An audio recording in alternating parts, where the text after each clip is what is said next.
Alors même si c'est toujours imparfait, il y a quand même un reste d'utopie à Marseille, selon moi. Après, comme encore une fois, je suis pas arrivé depuis très longtemps, mais j'ai l'impression qu'il y a une habitude ici dans la manière de vivre ensemble. C'est pas forcément une idéologie, tu sens qu'il n'y a pas forcément un effort particulier pour cohabiter, mais ça ressemble plus à une habitude prise de loin. Et j'ai l'impression qu'il y a encore un semblant de mixité dans cette ville, notamment autour des symboles de la ville, la mer, le vieux port, le vélodrome, la bonne mère, où j'ai l'impression que des Marseillais différents peuvent s'y retrouver.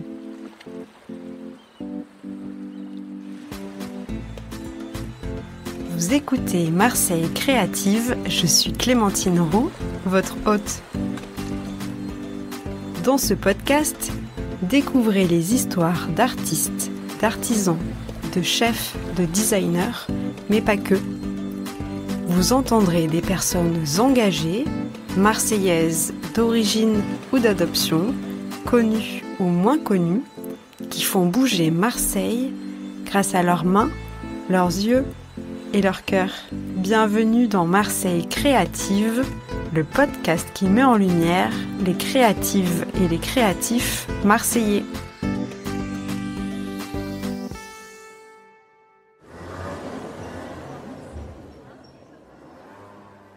Je m'appelle Johan Barichas, je suis cuisinier dans la vie. Je viens d'avoir 38 ans et je vis à Marseille depuis bientôt 2 ans. Où es-tu né et as grandi ? J'ai grandi à Paris, entre le 11e et le 20e, mais beaucoup dans le 11e, vers Père-Lachaise. C'est un quartier qui m'est cher et qui, dans mes souvenirs d'enfance, représente encore une forme d'idéal que je suis un peu venu chercher ici aussi. C'est quoi cet idéal ? C'était des quartiers mixtes. Et c'était un peu, ça fait un peu ancien de dire ça, mais je sais pas, c'était la vision de la France que j'avais quand j'étais petit et que j'aimais bien. Quartier un peu mélangé, des immeubles mélangés aussi avec, différentes classes sociales, différents parcours, différentes origines. Et ça marchait assez bien, jusqu'à un certain âge. Quand est-ce que tu es arrivé à Marseille et pourquoi Marseille ? Je suis arrivé en juillet 2023 pour commencer une résidence à la Criée, au théâtre de la Criée sur le Vieux-Port. Et déjà mais dans l'optique de m'installer. Donc je suis pas simplement venu pour faire la résidence, j'ai déménagé à Marseille. Dans le but de m'installer ici. Et l'idée, c'était de me rapprocher un petit peu de la Méditerranée et de mes racines qui tournent autour du Maroc et de l'Algérie. Et de changer un petit peu de bain. J'ai grandi à Paris, j'ai toujours vécu à Paris, j'avais jamais vécu ailleurs. J'étais un peu arrivé au bout d'un cycle à Paris. J'avais l'impression que je commençais à avoir du mal à me projeter dans cette vie. Et surtout en tant que cuisinier à Paris. Et j'avais envie d'essayer autre chose. Il y a eu un premier projet qui s'est proposé dans le sud, qui s'est pas fait finalement. Et de fil en aiguille, il y a eu une première résidence chez Regain en mai 2023, où j'ai remplacé Sarah pendant une semaine avec toute l'équipe. Et j'ai vraiment adoré. Il s'est tout de suite passé quelque chose. J'étais déjà venu pas mal de fois à Marseille ces dernières années. Et à chaque fois que j'étais venu ici, j'avais pris un peu rendez-vous dans ma tête en me disant je reviendrai plus tard. Il y a quelque chose qui me parle dans cette ville, et sans trop expliquer pourquoi. Et puis un peu plus tard, quand j'ai commencé un peu mes voyages, et j'ai commencé à voyager au Maroc et un peu me réapproprier ma culture, Marseille, c'est vraiment ça s'est imposé comme une évidence, quoi. Quel est ton premier souvenir à Marseille ? C'est un peu flou, mon arrivée à Marseille, parce qu'il s'est passé beaucoup de choses à ce moment-là dans ma vie, mais je me rappelle j'ai donné rendez-vous justement à Sarah, qui était chef de Regain à l'époque et qui était une amie, qui est toujours une amie, et qui m'a dit viens, je t'emmène dans un restaurant, tu vas adorer. Et c'est un restaurant qui s'appelle Zafer à côté de Saint-Charles, qui est un restaurant kurde et qui est depuis devenu mon restaurant préféré, je pense, à Marseille. J'y vais presque une fois par semaine. On note. Zafer. Ouais. Dans quel quartier tu vis ? Je vis à Notre-Dame-du-Mont. Quand je suis arrivé ici, j'ai un peu juste suivi les signes, quoi. J'ai pas cherché à trop réfléchir à où est-ce que j'avais envie d'habiter. J'avais juste envie d'avoir un endroit où je puisse me poser, atterrir et comprendre que j'avais changé de ville et que j'entamais quelque chose de nouveau. Et j'ai une connaissance qui est devenue une amie depuis, qui avait un appartement, qui était propriétaire d'un appartement, qui m'a dit si tu veux, tu le visites. J'avais juste une sous-loc en arrivant ici, quoi. Et puis j'ai visité cet appart et il était juste parfait pour arriver, et j'y suis toujours. Pour rayonner dans les quartiers que j'aime bien à Marseille, c'est proche de tout. Et je sentais qu'il y avait que j'allais vite trouver mes habitudes dans ce quartier. On va passer à ton parcours. Comment tu es devenu chef cuisinier? Tu veux la version longue ou tu veux la version courte? Je veux la version longue. Moyenne. Longue. Disons que j'ai eu une première vie professionnelle dans la production audiovisuelle où j'étais un peu arrivé complètement par hasard. Après des études d'éco-gestion vraiment extrêmement brillantes, extrêmement subies pendant pas mal d'années. Et j'ai rencontré un peu par hasard un patron de boîte de prod qui m'a bien voulu me prendre en stage et j'ai commencé à travailler dans la production audiovisuelle. Ça a duré quelques années, je me suis pas mal amusé, j'ai rencontré plein de gens. C'était un milieu assez ouvert sur les arts, assez festif aussi, où j'ai trouvé une forme de place et j'ai commencé à développer des compétences. On m'a dit que j'étais bon dans ce que je faisais, je rencontrais des gens, on rigolait beaucoup, j'ai découvert le monde du tournage que j'ai adoré, etc. Et ça m'a duré 4-5 ans. Et puis, je sentais qu'il y avait quelque chose qui était un peu incomplet dans ce métier pour moi. Et je sentais qu'il y avait toute une part créative que je côtoyais, mais que j'avais pas du tout dans mon métier à moi. Dans la production, j'avais plus un rôle d'encadrement du créatif que de créativité à proprement parler. Et j'ai commencé à me poser plein de questions sur les différents métiers que je pouvais faire en rapport avec la prod d'abord. Donc j'ai réfléchi à des métiers, la réalisation, chef-op, puis j'ai pensé à la musique, et puis j'ai pensé à plein de trucs. Et je sais pas, il y a eu un espèce de déclic à un moment sur la cuisine en feuilletant un livre qui est Jérusalem d'Ottolenghi, qui était un livre qui parlait beaucoup de cuisine, d'histoire, de famille, de communauté, et d'une certaine idée aussi de cohabitation ou de vivre ensemble, ou en tout cas de la cuisine comme lien, comme vecteur entre les communautés. Et je pense qu'il y a il y a quelque chose qui s'est ouvert en moi à ce moment-là et ça a cheminé petit à petit. D'abord par le produit, j'ai commencé à me passionner de produits, à aller faire des courses dans des marchés, dans des épiceries fines et à commencer à apprendre sur les saisons, les produits, etc.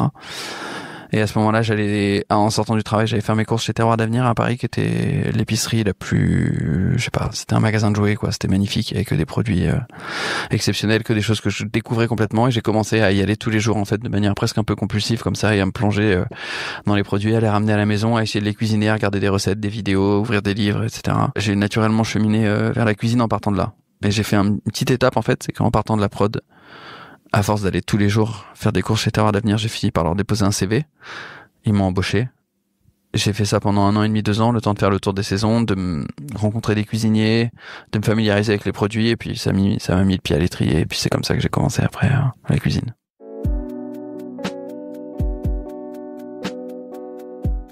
Quand est-ce que tu es devenu chef? Quand est-ce que tu t'es considéré comme chef? C'est une bonne question. En fait, je pense qu'avec les profils comme le mien, comme on a commencé un peu tard et qu'on n'est pas passé par on n'a pas eu un parcours classique en cuisine, qui généralement est un parcours qui commence très jeune. Ça met du temps avant de se sentir chef, et en même temps, moi j'ai brûlé beaucoup d'étapes, j'ai sauté beaucoup d'étapes. J'ai commencé quasiment en tant que chef de partie, voire sous-chef. Et en fait, j'ai pas eu toutes ces étapes de je suis stagiaire, je suis apprenti, je suis commis de cuisine, etc. Mais donc, comme j'ai fait de la cuisine pour essayer de trouver un moyen d'expression personnelle, j'ai vite ressenti le besoin de devenir chef, au sens, pas forcément d'encadrement d'une brigade, mais au sens écriture d'une carte, chef auteur, quoi. Donc et la première fois où j'ai proposé des recettes originales entre guillemets, c'était chez Penny Lane, qui était une sandwicherie à Paris, qu'on a ouvert en 2020 si je dis pas de bêtises. C'était autour du Covid. Voilà, c'était la première fois que j'écrivais une carte en mon nom, disons. Comment on devient directement sous-chef? Il faut de la confiance ou il faut des bons contacts? Non, il faut beaucoup de chance, et j'ai eu la chance de rencontrer plein de gens super en travaillant chez Terroir d'Avenir. D'abord un chef qui s'appelle Thomas Benadi, qui vient d'ailleurs d'avoir une étoile dans un restaurant qui s'appelle l'Auberge Sauvage. J'en profite pour le féliciter. Avec qui on a commencé c'est le premier en fait c'était un autodidacte, lui c'est le premier à m'avoir regardé comme un cuisinier alors que j'étais juste vendeur de fruits et légumes, quoi. On a commencé à discuter ensemble, à ouvrir des livres ensemble, à parler de son projet, à cuisiner ensemble. C'est lui qui m'a mis un petit peu le pied à l'étrier au tout départ. Ensuite j'ai fait une formation et j'ai fait un stage dans un restaurant à Paris qui s'appelle Moconuts, qui est un de mes restaurants préférés à Paris, voilà, qui est tenu par deux chefs, Omar et Moko, qui sont en couple. Omar qui cuisine et Moko qui fait plein de cuisine, de la pâtisserie, du service, voilà, et qui sont deux cuisiniers extraordinaires, hypersensibles, donc eux qui ont développé aussi ma sensibilité. Et puis ça m'a permis un peu de consolider mon réseau. J'étais juste en stage chez Moconut, j'ai fait genre 2-3 mois quoi. Et ensuite j'ai bossé dans un restaurant qui s'appelait Le Yard, encore une fois parce que c'était le restaurant qui était tenu par une amie et puis qui m'a pareil un peu fait confiance. J'avais un peu ce truc aussi, ce passeport de terroir d'avenir qui me donnait une sorte de crédit, je sais pas trop pourquoi, mais on se disait que si j'étais passionné de produits, je devais pas être un si mauvais cuisinier. Alors que bon, j'étais quand même un très mauvais cuisinier à l'époque. J'apprenais quoi. Et après, j'ai fait la rencontre déterminante qui est Manon Fleury, qui vient aussi de se faire confirmer son étoile à Paris, à Datil, et qui elle vraiment m'a offert un poste de sous-chef alors que j'étais même pas encore un bon commis de cuisine, pour faire l'ouverture de son premier restaurant en tant que chef qui s'appelle Le Mermoz, qui existe toujours. Et on a fait 1 an et demi ensemble, où là, elle a vraiment pris en charge ma formation. Donc, pour répondre à ta question, encore une fois, de manière très peu concise, si c'était à refaire, je sais pas si je referais exactement de la même manière, parce que je pense que le fait d'avoir brûlé des étapes, ça fait qu'encore aujourd'hui, j'ai des lacunes techniques dans ma cuisine qui, de temps en temps, me frustrent ou me plombent un peu. Mais je pense que si j'ai pu devenir sous-chef rapidement, c'est que j'avais très très très envie, j'étais très curieux et que j'ai eu la chance de rencontrer des gens qui m'ont tout de suite fait confiance et qui se sont plus intéressés à mes qualités qu'à mes lacunes.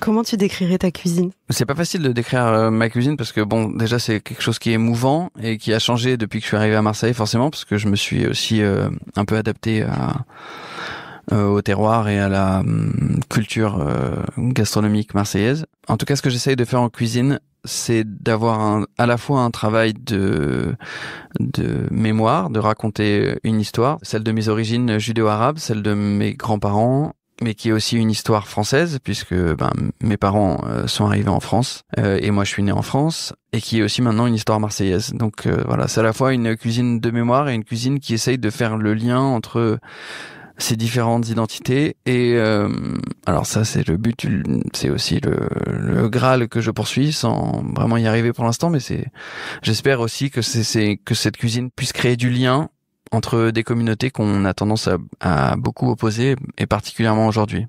Je sais qu'elle fait déjà du lien par les retours que j'ai de certaines personnes, mais voilà, c'est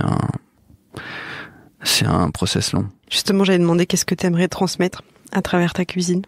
En fait, j'aime bien l'idée d'être un passeur d'histoire en tant que cuisinier. Alors c'est un peu prétentieux parce que la cuisine c'est aussi quelque chose de très quotidien, donc il y a des jours en fait où on fait simplement des choses qu'on sait faire, ou alors on fait simplement des classiques qu'on connaît déjà parce qu'on a besoin.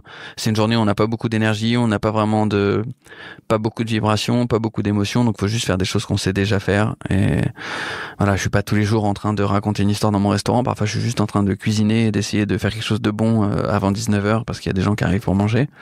Mais dans l'idéal, j'aimerais essayer d'être un passeur d'histoire et pas simplement de faire une cuisine tradition qui est complètement ancrée dans le passé, mais d'essayer de justement l'amener et de faire le lien entre ces différentes identités qui me constituent. Moi, j'ai été touché en tant que client dans des restaurants, quand j'ai senti qu'on mettait une émotion particulière dans un plat, ça touche les gens, et ça c'est un petit peu ce qu'on recherche tous, je pense, c'est réussir à passer cette émotion. Mais pour ça, il faut être un peu en connexion, il faut être réceptif, et parfois c'est vrai que dans le quotidien d'un cuisinier, on l'est pas toujours. Je prends souvent l'exemple d'un plat que j'avais fait au Mermoz. C'est la première fois que Manon me disait tiens, tu prends une entrée aujourd'hui, tu fais une entrée de A à Z, c'est toi qui la gères et je te fais confiance et tu te débrouilles. Et j'avais envie de faire une shorba algérienne avec une shorba à l'agneau qui est devenue depuis un espèce de classique que je mets souvent à la carte de mes restaurants. Et ce jour-là, je sais que je me suis mis en tête de mettre tout ce que j'avais dedans, d'essayer de faire du mieux que je pouvais. Il y avait une espèce d'émotion particulière. Là, j'étais à ce moment-là, je pense que je passais une histoire. Et on m'en parle encore aujourd'hui parfois quand je croise quelqu'un. Et donc je sais que ce jour-là, j'ai réussi à mettre une émotion particulière dans une assiette. Et ça, c'est un peu un graal qu'on poursuit un peu tout le temps en tant que cuisinier, je pense. Comment tu fais tes menus? Je fais mes menus à partir des produits disponibles. Parfois, la base, c'est juste une ébauche d'idées ou un souvenir ou l'envie d'un produit. Par exemple, en ce moment, c'est le printemps. Il y a la Pâques qui arrive. J'avais envie de faire de l'agneau cette semaine. Il y a de l'ail des ours en ce moment. Donc, voilà, poitrine d'agneau roulée avec une petite crème d'ail des ours au milieu. Parfois, c'est tout simple comme ça. Souvent, ça part d'un souvenir. Et ça part tout le temps des produits disponibles. Je voulais savoir quel est ton processus créatif, donc c'est un mix entre ce qui est à disponibilité. On n'est pas dans l'hyper-saisonnalité non plus parce qu'on n'est que 2 en cuisine et on peut pas faire du cousu main tous les jours. Mais on est quand même, on change la carte toutes les semaines déjà, donc on est dans un truc quand même très très saisonnier. Et oui, généralement on discute avec ma sous-chef. Souvent je lui donne des ébauches d'idées et puis elle rebondit dessus. Et puis généralement j'ai des gimmicks maintenant en cuisine aussi qui sont un peu des classiques comme le fricassé, le lablabi, une shorba, une soupe. Et généralement on l'adapte aussi avec les produits qu'on a sous la main. En ce moment, par exemple, cette semaine, on fait un kefteji qui est un classique de la street food tunisienne, qui est généralement fait avec des poivrons, des tomates, de l'œuf, etc. Et là, en ce moment, on le fait en version printanière avec des carottes, des pois gourmands, toujours de l'œuf évidemment, des capres, des olives, des choses comme ça. Comment il s'appelle ce restaurant? Il s'appelle Les Rigoles, boulevard Longchamp. Et on va bientôt fêter notre première année. Alors c'est pas mon restaurant, c'est un restaurant qui a été ouvert par Franck et Antoine, 2 associés qui sont venus me chercher pour l'ouverture. On a fait l'ouverture ensemble avec ma sous-chef Anaëlle, qui est toujours avec moi aujourd'hui et qui est d'un très grand soutien au quotidien. J'ai un peu l'impression que c'est à contre-courant d'avoir un resto pour un chef, parce que tous les chefs sont indépendants et ils font des pop-up ou des résidences. Comment toi tu te dis je veux bosser dans un resto? Eh ben moi j'ai toujours pas répondu à cette question. Je pense que c'est un truc très générationnel aussi. C'est un métier qui est très prenant, qui peut être un peu exclusif. Et c'est très difficile de trouver la bonne formule. On est très nombreux aujourd'hui à être chef. On est très nombreux à être chef en résidence. Les résidences, c'est souvent des formats un peu ingrats pour les chefs parce que c'est pas vraiment la résidence comme on l'entend pour une résidence d'artiste par exemple, où généralement il n'y a pas d'obligation de résultat. C'est plus un endroit où on est invité à réfléchir, à créer. Les résidences en tant que chef, c'est plus des gérances où on doit faire tourner des restaurants. Et il faut que ça marche, il faut que ça remplisse, il faut qu'on perde pas de sous, donc voilà, c'est un format qui est assez compliqué. C'est très bien en tant que jeune chef parce que ça permet aussi de diversifier les publics, de se faire connaître auprès de plein de publics différents dans différents endroits, de voyager. Il y a un côté très libre et très agréable, mais il y a aussi un côté précaire qui est difficile à gérer. Moi, j'avoue que j'avais un petit peu une forme de lassitude par rapport à la résidence. Mais on gagne, on perd à chaque fois en fait. C'est-à-dire que si on est chef dans un restaurant, le problème c'est de garder justement la créativité dans un rythme hyper routinier, hyper régulier, où il n'y a pas de respiration, où faut juste produire tous les jours. Et la difficulté en tant que personne créative, c'est de garder un peu cette espèce de feu vivant. Certaines personnes y arrivent très bien dans des restaurants. Pour moi, j'avoue que c'est assez compliqué. Donc je pense qu'il n'y a pas de solution idéale. Enfin, je l'ai pas trouvé en tout cas encore. Je cherche.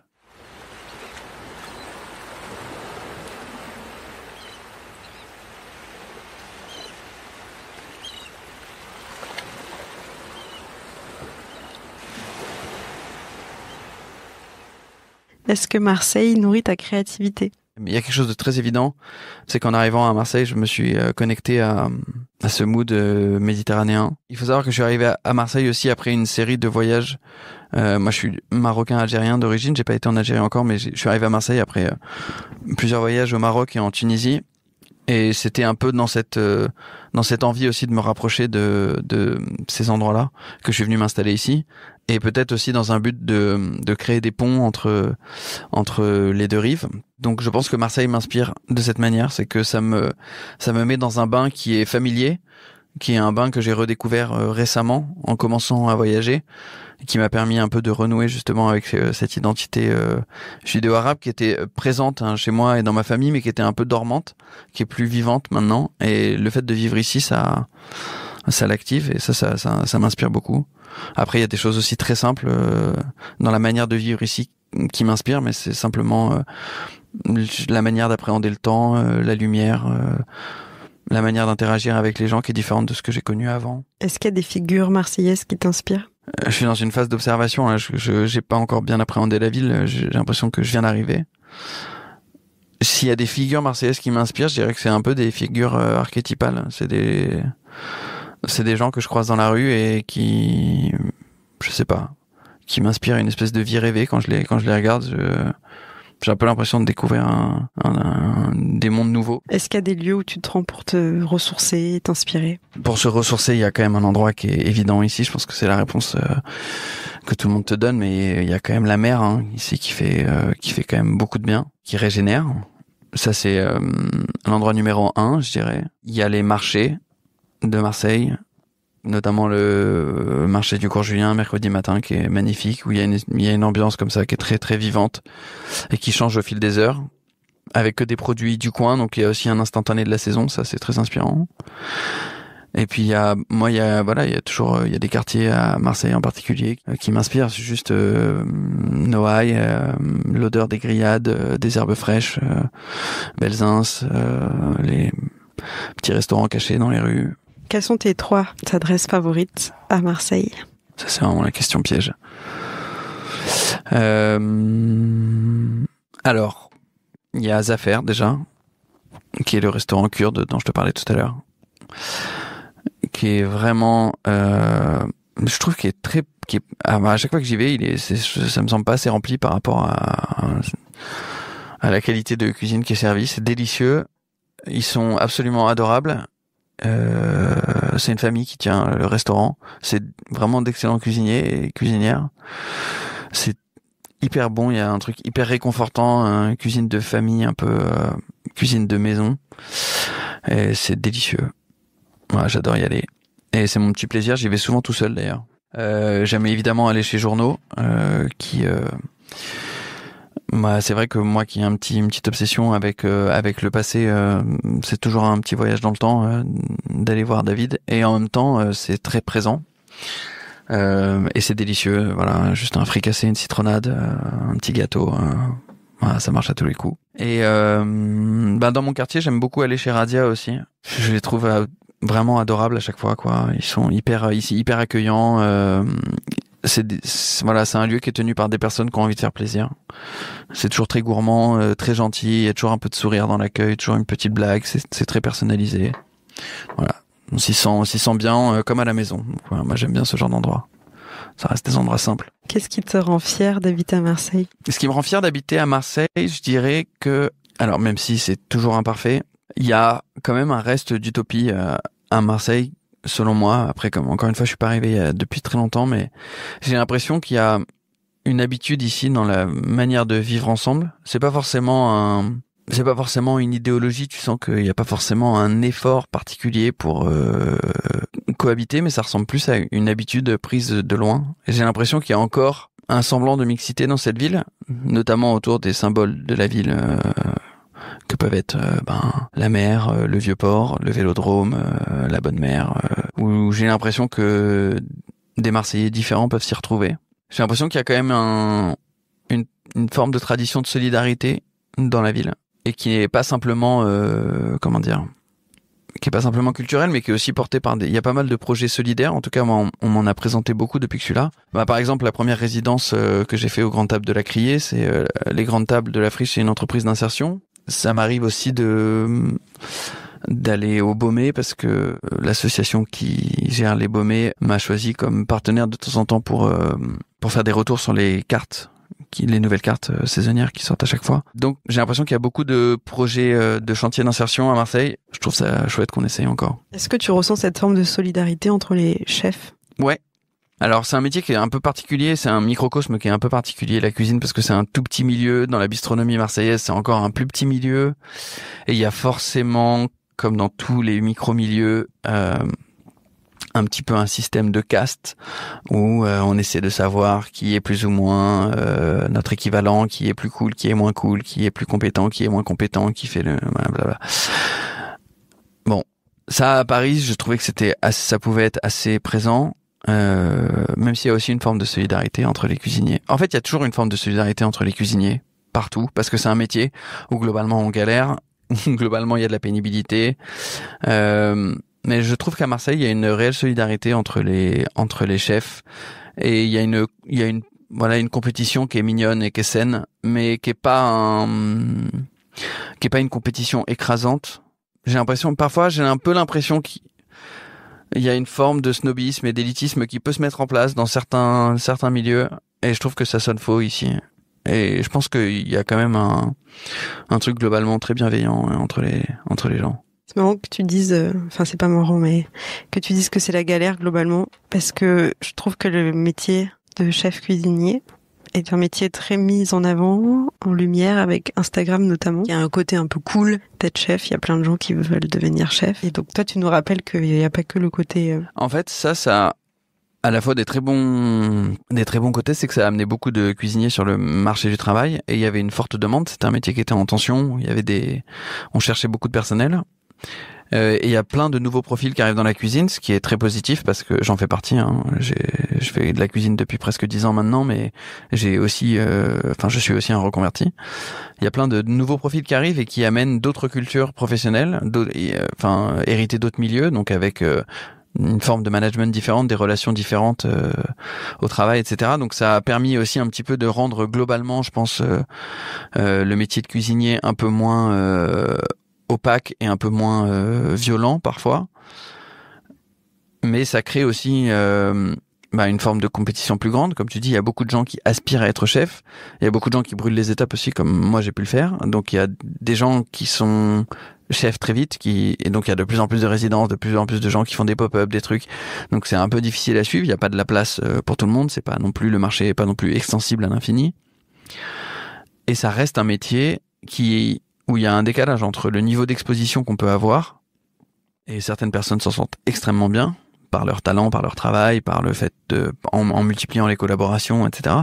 Mais ça reste un métier où on fait beaucoup d'heures, où certes on est plus exposé qu'avant, mais on n'est pas forcément beaucoup mieux payé par rapport au nombre d'heures qu'on fait, et c'est un métier qui a une forme de pénibilité, c'est un métier physique, où on est exposé au stress régulièrement, voilà. Donc il faut être très très passionné, il faut s'accrocher. Et c'est un métier qui est absolument magnifique parce qu'on a la chance aussi de faire un métier simple où tous les jours on a des rapports directs avec les gens, où on leur procure dans le meilleur des cas du plaisir, ou en tout cas des sensations agréables, et où ils nous le disent. Donc ça c'est une chance. Voilà, mais ça reste un métier intense, où on travaille généralement aussi à l'heure où les personnes se détendent. Quel est ton sentiment avec toutes les ouvertures de restaurants en ce moment à Marseille ?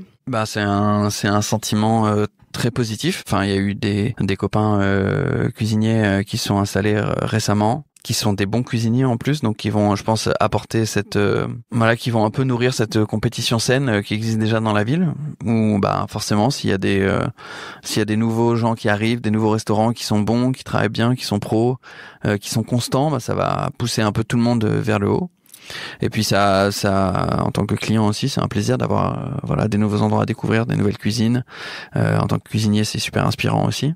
Il y a forcément une contrepartie, c'est que qui dit compétition dit qu'il y a forcément des personnes qui vont en pâtir et d'autres personnes qui vont tenir bon. On va voir comment ça va se passer cet été. Déjà, ce sera un premier indicateur.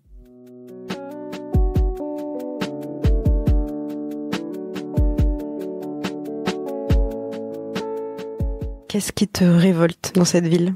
Tout ce qui a un rapport avec des engins à moteur en général. Tout ce qui est conduite agressive. Je pense que c'est bizarre, mais c'est vraiment le seul truc qui m'agresse dans cette ville. Le comportement des gens au volant. Enfin, de certaines personnes au volant. Notamment ceux qui roulent beaucoup trop vite dans des rues beaucoup trop étroites. Ouais, ça c'est un truc qui m'agresse un peu. C'est peut-être un peu bizarre, mais il y a pas grand-chose d'autre. Le reste, c'est plutôt des choses pour lesquelles je suis content d'être venu. Quelle est ta relation avec les Marseillais ? Comme je te disais tout à l'heure, pour l'instant, c'est une relation...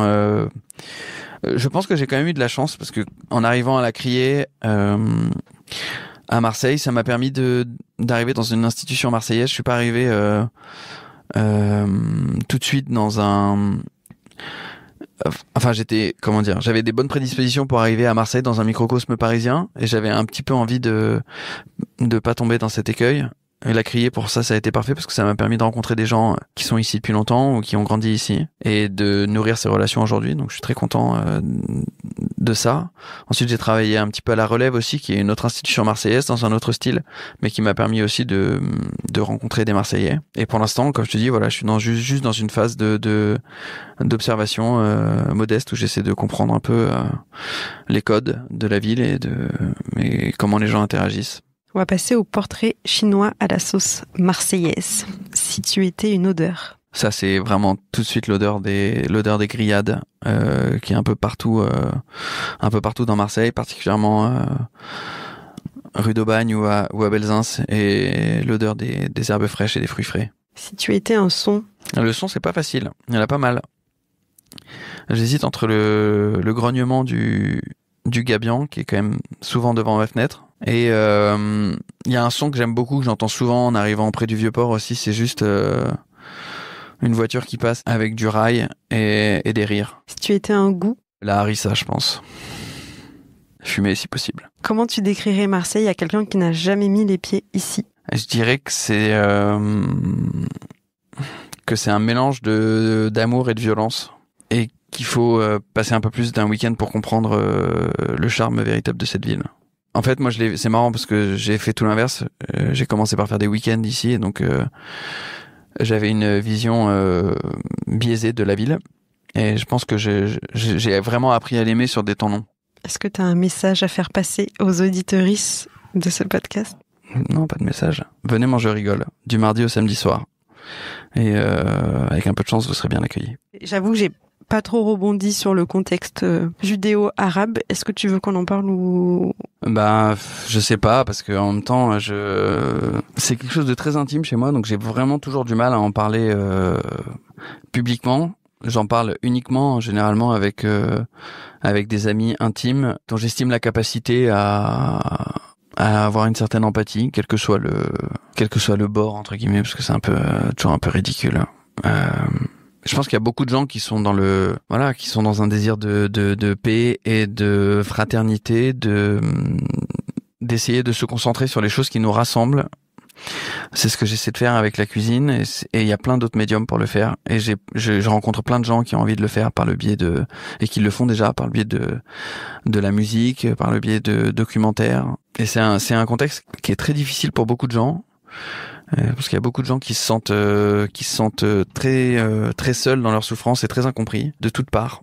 Je sais pas comment dire, il y a une espèce de parfois d'empressement à s'exprimer sur des sujets, sur ces sujets, et de le faire parce que aussi c'est le moment de le faire, parce qu'il y a une forme parfois, il y a évidemment une nécessité à s'exprimer, parce qu'il y a des choses qu'on voit passer tous les jours qui sont absolument inacceptable, et c'est important de garder cette capacité à se révolter et à pas être indifférent à ce qu'on voit passer.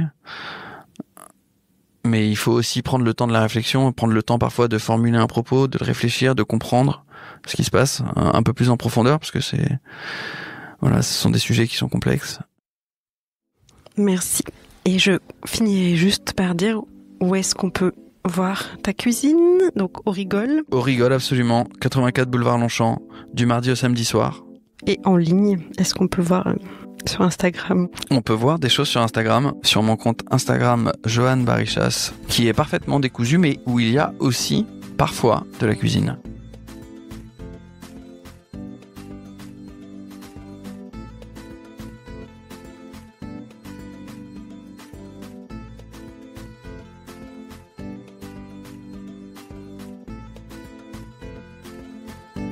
Merci d'avoir écouté cet épisode jusqu'au bout. N'hésitez pas à le partager autour de vous et à mettre 5 étoiles sur Spotify et Apple Podcasts.